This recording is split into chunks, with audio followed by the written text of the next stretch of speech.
What up, DC Gang? It's your boy DreadHawk. Yeah, this your girl, Cash. Got another video. Yes. We got some on Mr. Ballen for y'all, man. Baby, what it is? What we got? The Piggy Palace Massacre. Mature audiences only. I wonder what it is. It say the Piggy Palace Massacre. So it's something like deal with pigs or like you don't have. It might not be something dealing with pigs. It might be something dealing with like something sinister. So you never You know know. how Mr. Ballen do with the stories, man. Let's get into it.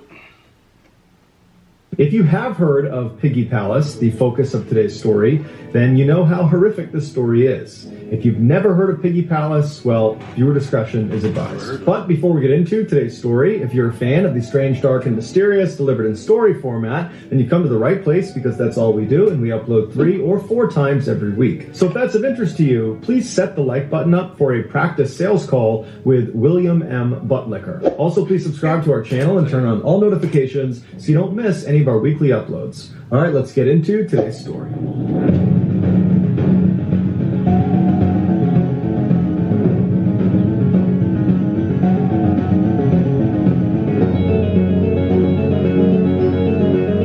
Picton was born in 1949 in Port Coquitlam in British Columbia, which is about 15 miles to the east of Vancouver. He, along with his brother and sister, were raised by their parents on a big pig farm. In the 1970s, their parents passed away, and so the property was handed down to them. Robert and his brother took over the daily operations of the farm, and their sister decided to just move away. Over the next couple of decades, Robert and his brother attempted to run the pig farm, but pretty quickly they stopped taking care of it, and it fell into decline. Neighbors and visitors recalled seeing the pigs that were still there free roaming the property. And as for the brothers, it appeared they had just stopped bathing, and despite walking all day in mud and pig feces, it seemed like they never took off their boots when they went inside. One of the few farm workers that stayed with the Pictons through the farm's decline was a guy by the name of Bill Hiscox, and he said the farm was a really creepy place. And he also said Robert was a really... That's a real photo of it? Oh, hell yeah, real photo.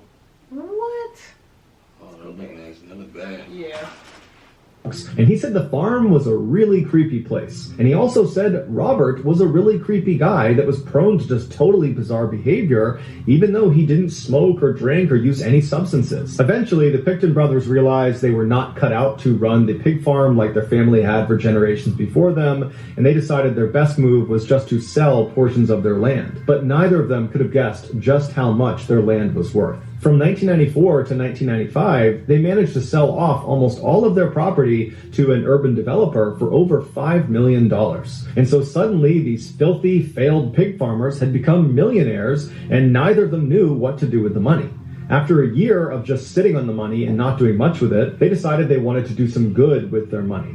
And so they established an official charity in 1996 called the Piggy Palace Good Times Society. Their charity's purpose, at least on paper, was to help raise money for various organizations that they deemed worthy by running events like dances and shows. And while that might have been their original intention for this charity, what it ultimately became was a guise to host these wild drug and alcohol-fueled parties inside of their slaughterhouse, which, even though it wasn't being used anymore because they were no longer really doing any pig farming, it still conspicuously had big hooks coming down from the ceiling and bloodstains all over the ground underneath them. These Piggy Palace parties became infamous in Coquitlam, drawing crowds of up to 2,000 people, predominantly bikers, drug addicts, and prostitutes from the poverty-stricken downtown east side of Vancouver. Robert had become familiar with that part of Vancouver because he used to go through there all the time to dispose of animal waste products at their rendering plant. Once the Piggy Palace charity was in full swing, Robert started going back into that neighborhood where he would cruise down the 10-block strip called the Low Track and would attempt to recruit people to come to his parties. Most of the people he recruited were down-on-their-luck women who only agreed to go because he was offering them food and money and drugs and alcohol. At the same time Robert was running this recruiting campaign, women from the downtown east side began disappearing in droves. These disappearances were noticed by the men and women in the downtown east side,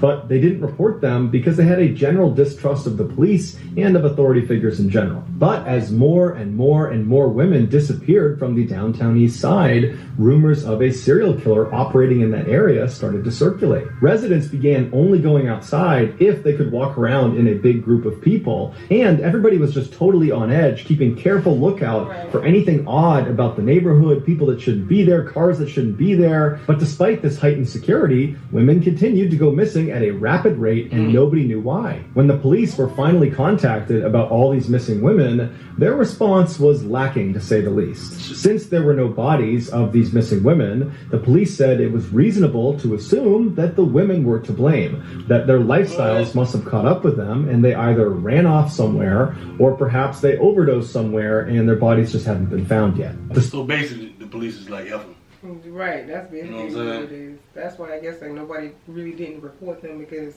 the police is not doing. They don't care, right. So come on. It's messed up.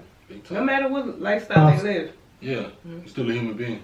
Somewhere, or perhaps they overdosed somewhere and their bodies just haven't been found yet. Despite residents of the downtown east side saying, no, this is different, there's something wrong here, the police basically said, we're not getting involved. When the newspapers found out about this totally apathetic response from the police, they criticized them for intentionally deprioritizing these missing women because the majority of them were drug addicts and prostitutes, and so therefore weren't worthy of a full investigation. The police rejected this claim. On the evening of March 22nd, 1997, so 1 year after the Piggy Palace had been stood up and they started throwing all these parties, and 1 year after dozens of women have gone missing from the downtown east side, the Picton's neighbor heard a frantic knock on their front door. They ran over, they opened it up, and what they saw was this woman who was hunched over with one hand on her bleeding stomach, and dangling from her wrist was a handcuff. The neighbor was obviously shocked at what they were seeing, but they quickly ushered the woman in, and they called her an ambulance. The woman was rushed to the hospital, where she immediately was put into emergency surgery. Afterwards, while she was in recovery, she told her nurses that her name was Wendy, and she had been at one of those Piggy Palace parties, and one of the owners of the farm, Robert Picton, had tried to put a handcuff on her, and when he did, she fought back. He drew a knife, he stabbed her in the stomach, she was able to get the knife back, she stabbed him in the face before turning and running out the door and making it to the neighbor's house. Right after she told this story, Robert Picton actually showed up at the exact same hospital with a serious laceration on his face that was consistent with being stabbed. The medical staff had already called the police, who showed up minutes later, and when they went inside, they searched Robert, and they found in one of his pockets a handcuff key. And that handcuff key opened the handcuff that was still on Wendy's wrist. And so when the police saw that, they arrested Robert on attempted murder. While Robert was in custody, he explained to officers that Wendy was lying. She was a drug addict, and she had come to one of their Piggy Palace parties, and he had caught her trying to rob them. He had confronted her, she drew a knife, and that's when a struggle ensued, and both of them got stabbed. And Robert said he was just lucky to be alive. The police believed... I was just about to say, he about to finish and say the police believe him. Police believe him because, I guess, because she's a drug addict. That's probably why. She's worthless. She's worthless. That's wrong. That's how society is, though. A lot of things out here today. A lot of stuff on one side, people just say this. Well, yeah, I mean, you didn't even try to get more evidence. At all. Well, I just believe what he said. And just, so she's nothing. She's a junkie. She's just junkie. She's a prostitute. Whatever she was doing with her lifestyle. But I mean, damn, that don't mean to say, well, I'm not gonna believe her. I'm just believing. I'm just believing. Yeah, it's crazy. Ensued, and both of them got stabbed, and Robert said he was just lucky to be alive. The police believed him and dropped all of his charges and let him go. When Robert got back to the farm, Bill Hiscox, the one worker who still worked for the Pictons, he grew very suspicious of Robert. He had read all about the missing women from the downtown east side, and he knew Robert regularly went over there to pick up women and brought them back to his parties. And Bill just always had that gut feeling that something was off about Robert. And so he sat on this gut feeling for a couple of months until finally he decided he had to tell someone. And so he called the Crime Stoppers tip line, and he told them that he thought Robert had actually attacked Wendy, not the other way around, and that actually Robert was most likely behind some or all of these missing women from the downtown east side. Bill also said that a recent female party guest at the farm had seen a pile of women's clothing inside of Robert's trailer, along with at least 10 purses and women's ID cards. The police followed up with Lisa to confirm what she saw, but she was scared of Robert and said she wasn't going to cooperate. And so the police, without this testimony, were unable to secure a search warrant to investigate this further, and so they kind of just forgot about it and moved on to other cases. Over the next few years, the Pictons continued to throw these huge Piggy Palace parties until the city finally shut them down, and dozens more women disappeared from the downtown east side without a significant police investigation, despite the fact that Bill was calling them all the time to say he believed Robert Picton was behind all of these disappearances. I think you want to just think like, damn, do the police got a connection with Robert or something like that? You know what I'm saying? Like, all these people coming up missing, you're getting signs. I don't want to come up with a warrant to see what's going on. Clothes, purses, everything being found. You're getting so many clues, but... Right, and still no evidence. And then they say the girl was so scared that she didn't even want to say nothing. Because that would have them a reason to go search, I guess, his property. But yeah, the police don't care over there, yo. Yeah. Too many women went missing and nothing was been done, you know? That's crazy. Sad. Time to say he believed Robert Picton was behind all of these disappearances, but they weren't taking him seriously. Finally, in 2002, a former employee of the Picton farm came forward to police and said that he personally had seen illegal weapons inside of Robert's trailer. And this was enough information for the police to get a search warrant and raid the pig farm. And in February of that year, they did just that. And they found inside of Robert's trailer the illegal guns, as well as several items directly connected to some of the missing women from the downtown east side. Robert was arrested but let out on bail. He was put under surveillance and told he could not go back to the farm until they were done conducting a more thorough search. And during that more thorough search, they found blood from one of the missing women inside of Robert's trailer. And so Robert was rearrested and charged with murder. While he was being held... It took all that. What? It took all of that. Just... inside of Robert's trailer. And so Robert was rearrested and charged with murder. While he was being held in jail, he shared his cell with another man who he believed was just another detainee. But he wasn't a detainee, he was actually an undercover police officer, and their entire interaction was being recorded. And on this recording, Robert makes a few shocking statements. Where you got it? Yeah. Okay, I know so. You gotta find this person. We gotta fucking admit it. I found the best way to dispose of something. Take in the ocean. Then you got that. Little beans.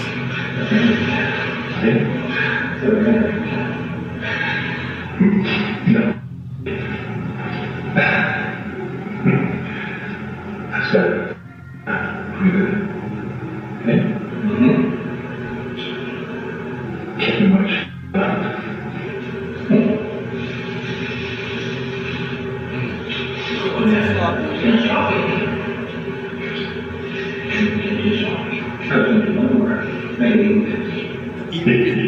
That's what I was talking about. You're the strangest type with the anchors. You check yourself. You're dead better than 10 minutes.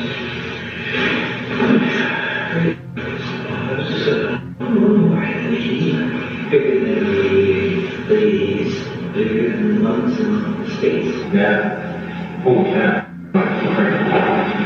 This is like a free Jesus. As Robert admits in this video, he killed 49 people, who would turn out to be the majority of the missing women from the downtown east side. After a lengthy investigation, it was determined Robert's killing spree in 1991, but it really kicked up a notch in 1996 when he and his brother started Piggy Palace, because he was able to use their huge parties to lure more victims to his farm faster. And once they were at his farm, he would lure them into his trailer, where he would handcuff them, tell them it's over now, and he would inject antifreeze into them, or he would strangle them to death. Afterwards, he would move the victim's body to the slaughterhouse, where he would butcher them like a pig. A large portion of his victim's remains would be fed to his pigs, and the parts he didn't feed to his pigs, he would bring to the rendering plant in the downtown east side, which is not far from where the victim was most likely picked up. A rendering plant takes animal waste products, crushes them up, and turns them into a gelatin. This gelatin is used in many everyday products, from candy.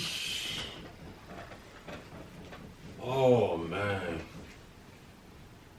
I knew it was somebody candy and stuff though. So we can all sticky and stuff from the bones and everything. Even with the animals and they turn into gel, that's Oh, nasty.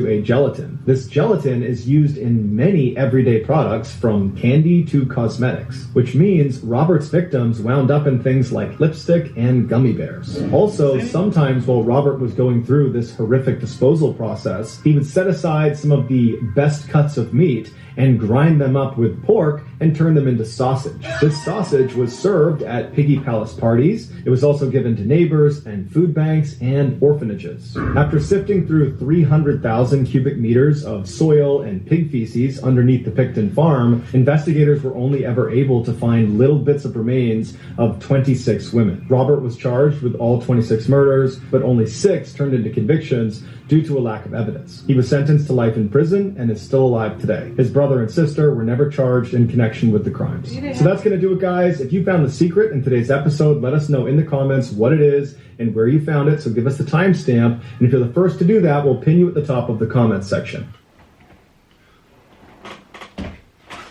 That end part really got me.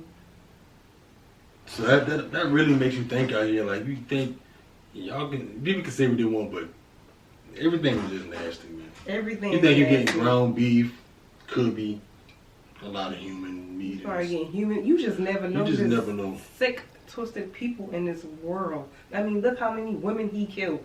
49.